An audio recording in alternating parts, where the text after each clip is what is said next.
ale zdecydowanie Korea póki co nawet z Japonią wygrywa. 전 세계 수많은 나라를 발로 누비며 여행 콘텐츠를 만들어 온 폴란드 커플 유튜버가 있습니다. 이미 일본, 태국, 대만 등 아시아 여러 나라를 직접 경험한 이들인데요. 그런데 이 커플이 마침내 한국에 첫 발을 내디딘 순간부터 카메라를 놓지 못하는 장면이 계속 이어집니다. 인천공항에서부터 시장 골목 한 구석에 국물 한 숟갈까지 이들의 눈에 비친 서울은 도대체 어떤 모습이었을까요? 이 커플의 이름은 페페와 아가타. 폴란드 출신의 여행 전업 유튜버로 이미 일본과 대만의 길거리, 음식 문화까지 직접 경험한 아시아 음식 마니아들입니다. 그런 이들이 한국 음식만큼은 아직 모른다며 설렘 반 긴장 반으로 인천행 비행기에 올랐던 건데요. 그리고 비행기에서 내린 직후부터 이들의 예상은 완전히 빗나가기 시작합니다. 인천공항에 도착한 커플은 입국장을 빠져나오자마자 눈이 동그래집니다. 워낙 많은 나라의 공항을 다녀본 이들이었지만 인천공항만큼은 차원이 달랐던 겁니다. 공항철도 매표기 앞에서 페페는 화면을 가리키며 여기 봐 서울역까지 단돈 33줄로티야. 폴란드 돈으로 10,000원 남짓이라며 믿기 어렵다는 표정을 짓습니다. 폴란드에서 바르샤바 시내까지 공항버스 한 번 타는데 비슷한 금액이 나오는 경우가 많거든요. 한국의 공항철도는 그보다 훨씬 더 멀리 더 빠르게 데려다 주는데 그 가격입니다. 공항철도에 올라탄 커플은 자리에 앉자마자 또 한 번 멈칫합니다. 좌석 앞에 꽂혀있는 안내카드를 발견한 건데요. 화재 발생 시 소화기 위치, 제세동기 사용법, 비상탈출 방법까지 비행기에서나 볼 법한 수준의 안전 안내가 기차 안에 그대로 갖춰져 있었던 겁니다. 페페는 비행기도 아닌데 이런 안내까지 있다니 처음 봤다며 진심으로 놀란 반응을 보였는데요. 우리에게는 너무 익숙해 눈길조차 주지 않는 안내카드 하나가 유럽인의 눈에는 이 나라 진지하게 준비되어 있다는 증거로 읽힌 겁니다. 서울 도심에 들어선 커플이 첫날 예약한 숙소의 가격을 공개하는 장면에서는 영상 댓글창이 폭발했다고 합니다. 서울 도심에서 불과 20분 거리, 그것도 깨끗하고 아늑한 개인실 기준으로 1박에 단 90줄로티, 우리 돈으로 약 3만원 수준이었던 겁니다. 페페는 처음 가격을 확인했을 때 실수인 줄 알았다고 했습니다.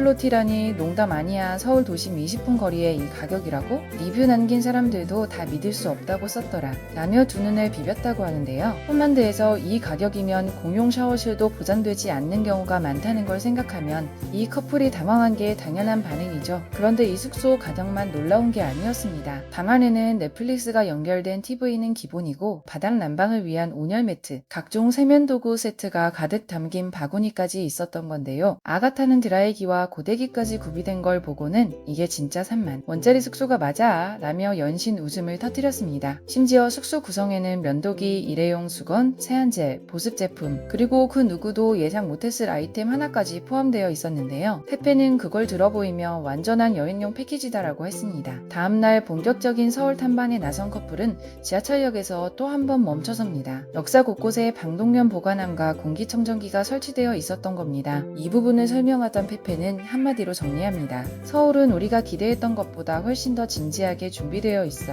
사실 한국의 지하철 역사에 설치된 방독면과 재난 대비 시스템은 오래전부터 갖춰진 인프라인데요. 외국인 눈에는 그 수준 자체가 별도 국가 표준으로 보일 만큼 촘촘하게 느껴진 모양입니다. 교통카드도 커플을 놀라게 만들었습니다. 5일짜리 정기권을 단 45줄로티, 우리 돈으로 15,000원에 살 수 있었던 건데요. 버스와 지하철 모두 무제한으로 이용 가능한 패스가 이 가격이라는 걸 알게 된 순간 페페는 거의 공짜 수준이다라는 말을 반복했습니다. 폴란드 바르샤바에서는 일주일짜리 대중교통 패스가 이것보다 훨씬 비싸거든요. 그런데 한국은 5일짜리가 그 절반도 안 된다는 걸 알게 된 이 커플, 곧바로 5박 더 연장 예약을 했다고 합니다. 그렇게 시내로 나선 두 사람이 처음 향한 곳은 넷플릭스 다큐멘터리 스트리트푸드에 소개된 바로 그 시장 노점이었습니다. 포스터를 보고 자리를 확인한 아가타의 눈이 반짝입니다. 국물이 자작하게 끓는 솥 앞에 앉아 만두를 기다리는 동안 그녀는 이미 김치를 집어 먹고 있었는데요. 드디어 나온 만두 한 입 베어 문 페페의 반응은 짧고 강렬했습니다. 완전 환상이야. 10점 만점에 10점? 폴란드어로 레벨라치아, 즉 완전 환상적이라는 말을 2번씩 반복하면서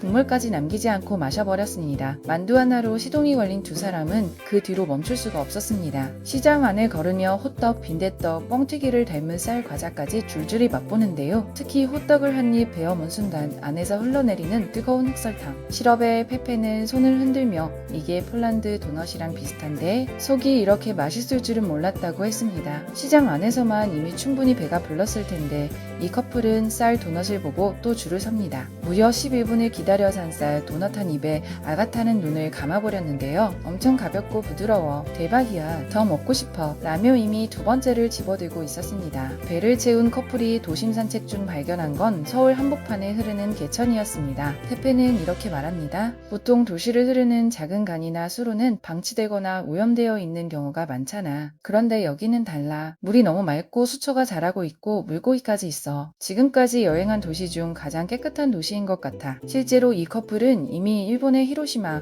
교토 같은 도시들을 경험한 뒤였습니다. 그런 이들이 서울을 지금까지 여행 중 가장 깨끗한 도시라고 말한다는 건 단순한 감탄이 아닌 겁니다. 우리에게는 당연한 청계천의 풍경이 전 세계를 돌아다닌 여행자의 눈에는 그 어느 도시와도 다른 수준으로 보인다는 것이죠. Zobaczcie, to jest taki miejski kanał, w którym płynie woda. Jest czyściutko, jest dużo glonów, są ryby normalnie. A jak ryby, to oczywiście Agata zachwycona już foty strzela.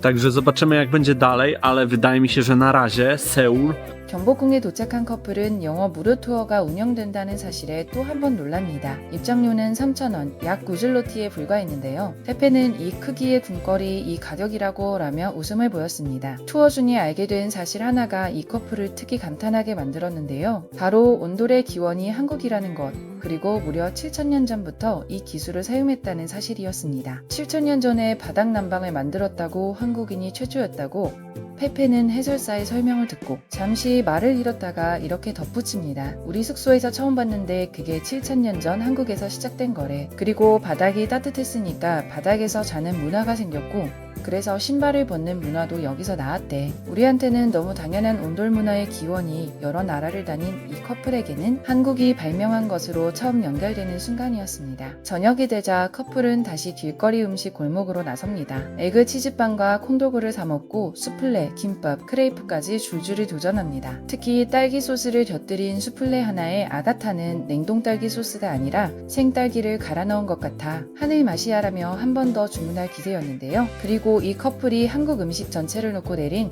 최종 평가는 꽤 인상적이었습니다. 솔직히 말할게, 우리가 일본도 가봤고 대만도 가봤어. 길거리 음식만 놓고 보면 지금 한국이 일본보다 위야. 이 말이 쉽게 나오는 말이 아닌데 진짜야. 일본까지 여행한 뒤에도 이 말이 나왔다는 게 포인트입니다. 이 커플에게 일본은 이미 최고 기준점이었거든요. 그런데 한국의 길거리 음식 앞에서 그 기준이 흔들려 버린 겁니다. ale zdecydowanie Korea póki co nawet z Japonią wygrywa.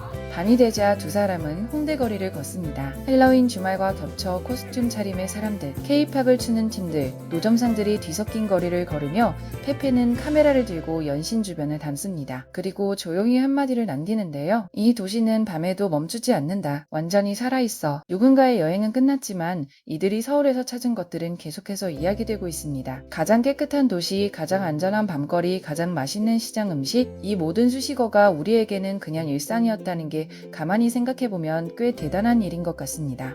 익숙한 한국의 모습도 외국인의 시선으로 보면 새롭게 다가옵니다. 저 코레아가 함께한 오늘 영상이 좋으셨다면 구독과 좋아요, 알람 설정으로 계속 함께해주세요.